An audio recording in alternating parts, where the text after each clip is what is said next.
autre voyage plus exotique, Paris-Pékin-Paris en 2 chevaux.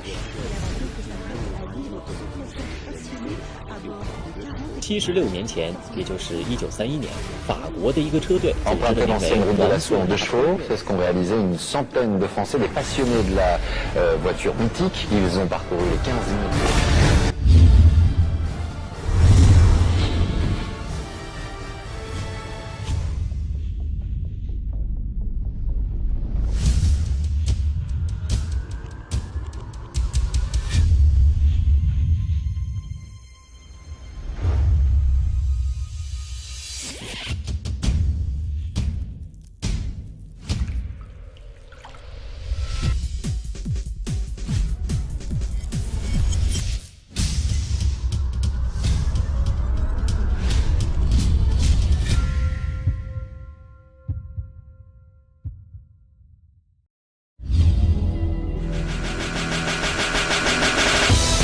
Juillet, départ de Noyelles-sur-Vilaine.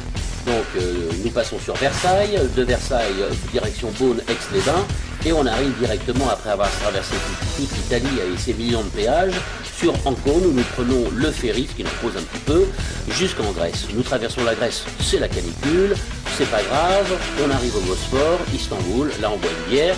D'Istanbul, on traverse toute la Turquie complètement, et je vous assure que ça fait des milliers de kilomètres, c'est fatigant comme tout, avant d'arriver en Iran, où là on est obligé de terminer tout ce qui est épinard, alcool, puisqu'en Iran, c'est régime sec. C'est pas la prohibition, mais ça lui ressemble, mais on est arrivé quand même à passer un petit peu d'alcool. Donc en Iran, on arrive à Téhéran, la capitale, qu'on ne peut pas visiter car nous n'avons pas assez de temps, dommage, on y reviendra sûrement. On repart par le nord jusqu'au Turkménistan, pays de fous, vous savez, tenu par un dictateur, Niassov, qui est mort, mais enfin, c'est comme si il était toujours vivant. Cette capitale, eh bien, c'est une des 2 grandes villes du Turkménistan avec Mari. Le Turkménistan est un désert, quasiment. De là, on arrive en Ouzbékistan jusqu'à Samarcande, pays des minarets, pays des mosquées, il y en a des centaines, enfin bref, quand on en a visité, on les a toutes vues. Et on continue tranquillement jusqu'au Kazakhstan. Kazakhstan où on va à Tachkent visiter le plus grand bazar de l'Orient, et qui est un bazar fabuleux parce que pourquoi il n'y a pas de touristes, donc les prix sont ridiculement bas et on peut s'acheter des tonnes de choses très rigolotes pour 3 francs 6 sous. Ensuite de quoi, après le Kazakhstan, c'est le Kyrgyzstan qu'on traverse dans une journée qui n'a pas beaucoup de différence avec le reste, sinon l'accueil de la population qui est absolument génial, avant d'entrer enfin en Chine. Nous sommes très satisfaits, disons, du résultat actuel, puisque ce fameux raid est le plus important rallye jamais organisé au monde en distance, et surtout avec un groupe aussi important de 127 personnes. Donc nous sommes bien entrés en Chine actuellement, et c'est vrai que c'était un challenge qui n'était pas gagné au tout premier abord. La difficulté, c'était les démarches administratives pour entrer en Chine. Et maintenant que nous y sommes entrés, malgré beaucoup de points d'interrogation, comme les interdictions pour les motos, comme l'obligation de passer un permis de conduire et bien d'autres choses, que nous avons pu surmonter et passer dans les délais prévus. Beaucoup de baroudeurs sont quand même fatigués, il faut le reconnaître, mais ils sont tous quand même... Tout le monde est là et j'espère qu'on va encore assurer 100% des participants à l'arrivée de Pékin.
rallye automobile jamais réalisé, le Paris-Pékin en 2 chevaux, s'est achevé ce matin en Chine, après un parcours de 30 000 km emprunté à celui de la mythique route de la soie.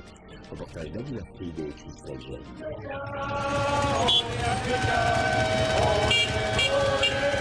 L'arrivée n'est peut-être pas très discrète, mais qu'importe. Les baroudeurs de Paris-Pékin sont enfin à destination, ils sont contents et ils le font savoir. C'est super, une ambiance formidable, des découvertes, des aventures, des mésaventures, il faut le dire, mais on retient seulement le bon. Et c'est formidable. Des 2 chevaux qui défilent dans les rues de la capitale chinoise, la scène est pour le moins inhabituelle et elle remporte un franc succès chez les passants, transformés pour l'occasion en spectateurs de cette caravane inédite. C'est vraiment curieux tout ça. Mais qu'est-ce qu'on rigole avec les étrangers? Paris, Beijing. 16 000 km à travers 10 pays. Un voyage exceptionnel, des rencontres avec les populations locales, l'occasion d'un échange au-delà de la barrière de la langue. Enfin, pas toujours. Qu'est-ce que tu me veux? Je comprends rien. Évidemment, après un tel périple, les bonnes vieilles de Dutch sont un peu souffert, mais n'allez surtout pas dire à leurs propriétaires qu'ils devraient envisager un autre moyen de transport. C'est très confortable les 2 chevaux, ne critiquez pas les 2 chevaux, c'est hyper confortable. C'est avec des sièges adaptés, c'est mieux qu'un 4x4. Sur la piste, c'est nickel. Apothéose de la journée, le défilé devant la cité interdite et le portrait de Mao. Dès vendredi, certains coureurs prendront la route du retour, toujours à bord de leurs fidèles 2 chevaux. Autre voyage plus exotique, Paris-Pékin, Paris en 2 chevaux. C'est l'aventure que s'apprêtent à vivre 160 passionnés à bord de 40 équipages, 76 ans après la croisière jaune qui avait lancé sur la route de la soie des prototypes Citroën. Tanguy Skłazek et Nedim Lankarevitch étaient au départ à Paris. Elles ne sont pas jeunes mais encore vigoureuses et dans 2 mois elles auront 30 000 km de plus au compteur. Des 2 chevaux au nombre d'une quarantaine s'élancent sur la route de la soie. Paris, Pékin, Paris, à leur volant des baroudeurs tranquilles. Quand j'avais 10-11 ans, donc je rêvais de faire ça. Je disais, quand je ferai ça, quand je serai grand, je ferai ça. Donc maintenant, j'estime à 53 ans être arrivé et être grand. Donc maintenant, je le fais. Pour atteindre son objectif, la caravane va devoir traverser 16 pays et jusque-là, pas de course, pas d'enjeu, seulement l'esprit d'aventure. Plus qu'à gagner, c'est un raid à vivre. Ce qui est intéressant de voir, c'est le pays profond, et comment vivent les gens, et quel accueil on va avoir.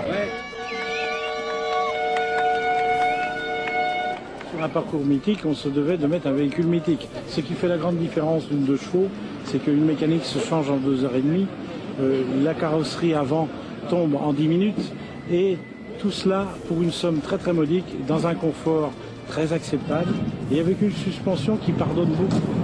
Elle pardonnera donc ce petit écart de trajectoire avant de viser l'Est, pour un instant souvenir devant un autre monument, en attendant la Grande Muraille. La balade des gens heureux. Voilà, on va relayer les 2 océans. On s'est baigné à la Baule. Voilà, on s'est baigné à la Baule et on va se baigner à Pékin. Et le hasard faisant bien les choses, sous la Tour Eiffel, première rencontre franco-chinoise du voyage. Pratique pour se faire indiquer la route, ça ne leur a coûté qu'une photo. Allez, c'est parti. Salut!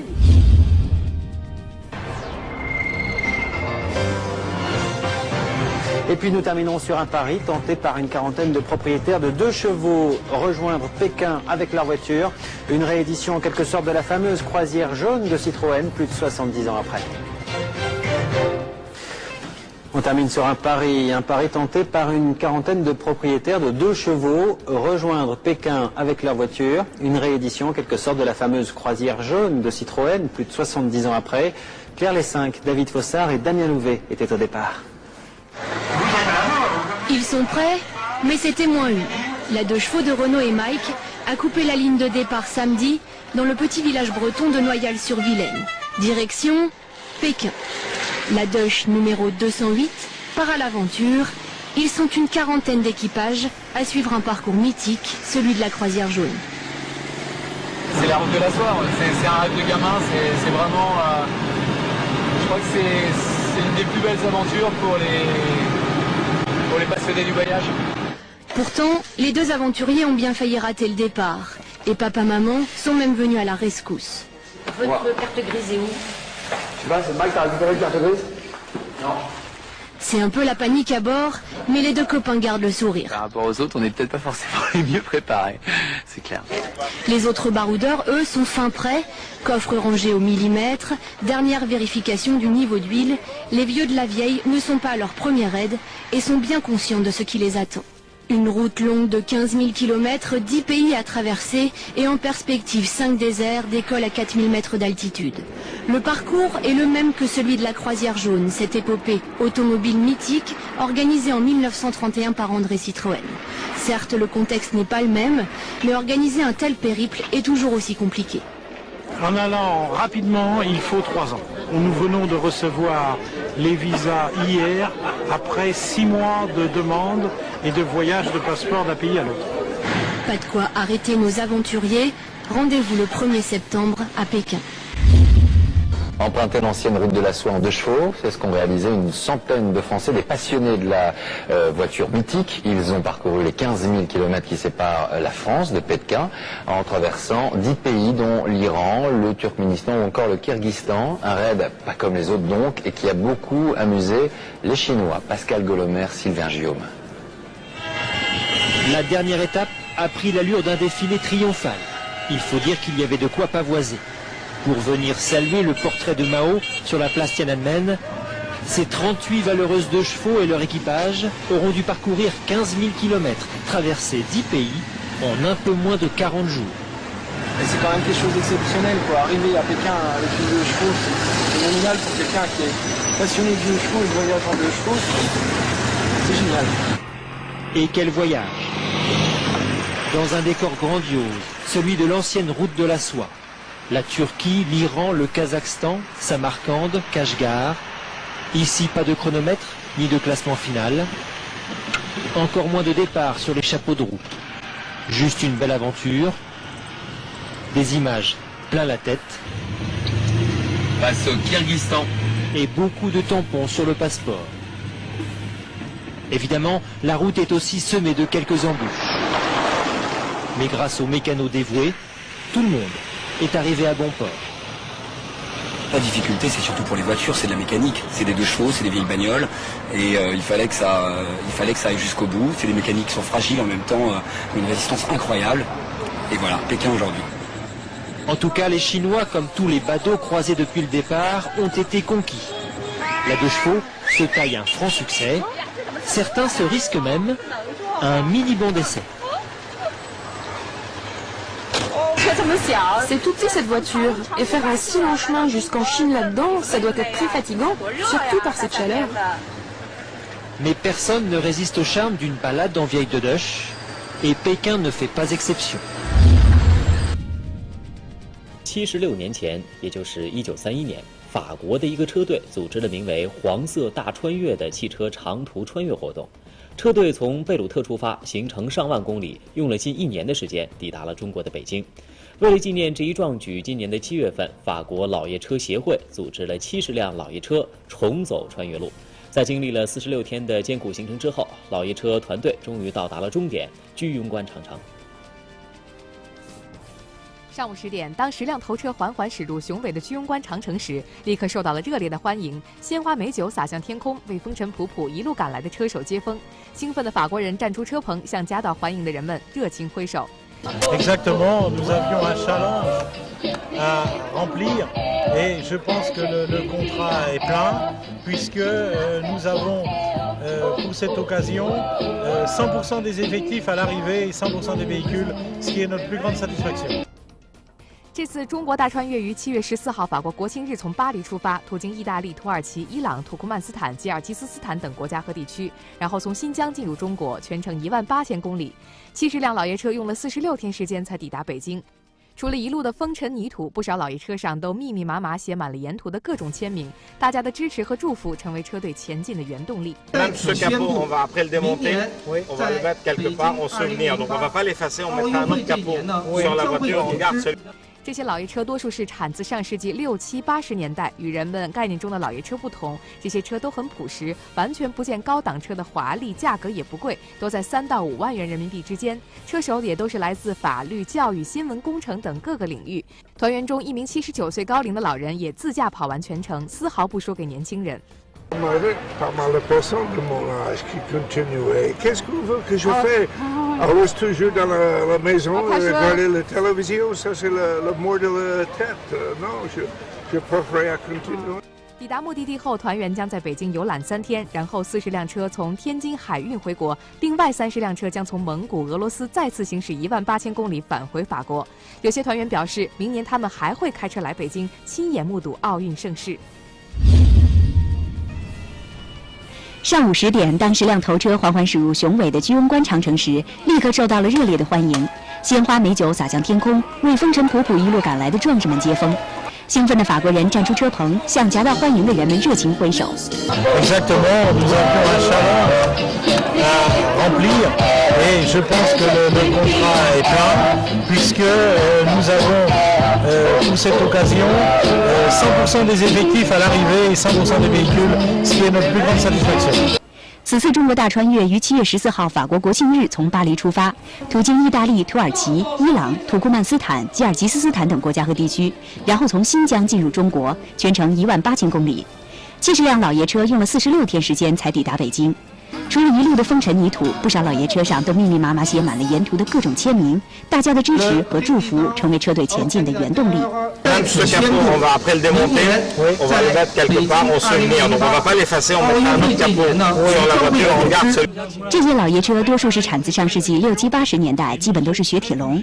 与人们概念中的老爷车不同，这些车都很朴实，完全不见高档车的华丽，价格也不贵，多在3至5万人民币之间。由于对汽车探险式穿越的热衷，面前这些律师、教师、记者、工程师走到了一起。团员中一名79岁高龄的老人也自驾跑完全程，丝毫不输给年轻人。Pas mal de personnes de mon âge qui continuaient. Qu'est-ce que vous voulez que je fasse? I was toujours dans la maison, regarder la télévision, ça c'est le mot de la tête. Non, je préfère continuer. 抵达目的地后，团员将在北京游览3天，然后40辆车从天津海运回国，另外30辆车将从蒙古、俄罗斯再次行驶18000公里返回法国。有些团员表示，明年他们还会开车来北京，亲眼目睹奥运盛事，再次感受中国人的热情。北京台报道。